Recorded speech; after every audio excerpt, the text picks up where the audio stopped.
this black flag phenomena that is happening right now across the United States. Give you a little backstory. During the Civil War, there were 2 times when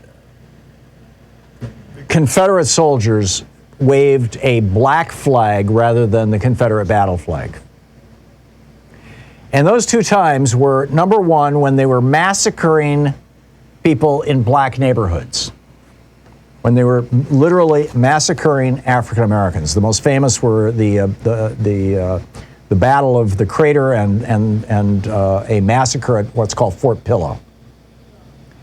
That was the first. The second was where they were saying, we will fight you to the death. We will never surrender. You will take us prisoner.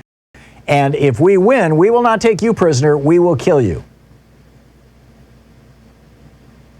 So now you've got Americans flying this black flag. It looks like an American flag, except it's entirely black. And you can just barely see the stars and stripes because they're just different texture fabric, but it's all black fabric. And it literally means we in this house are willing to kill our liberal neighbors.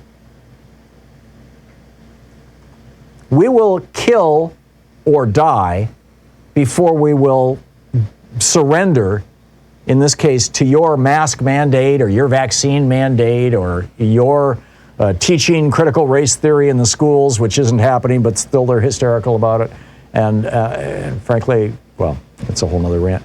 Or we will kill or die before we go along. I mean, you just fill in the blank, right? Before we go along with your election results. I mean, these black flags are popping up all over the place. And this is something that, I mean, this goes way beyond, we're, like the 3%ers. There were only 3% of Americans who supported the revolution. We think there should be a second revolution. We're the 3%. Well, it was more than 3%. It was, solidly in the 20 to 30% range. But secondly, this goes way beyond simply saying we'd like a revolution. This is, we are willing to kill or die. We will never surrender.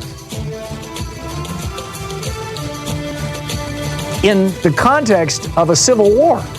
In many cases, these are the prison years have been talking about the Second American Civil War, the Second American Revolution. Now they're actually willing to make it happen.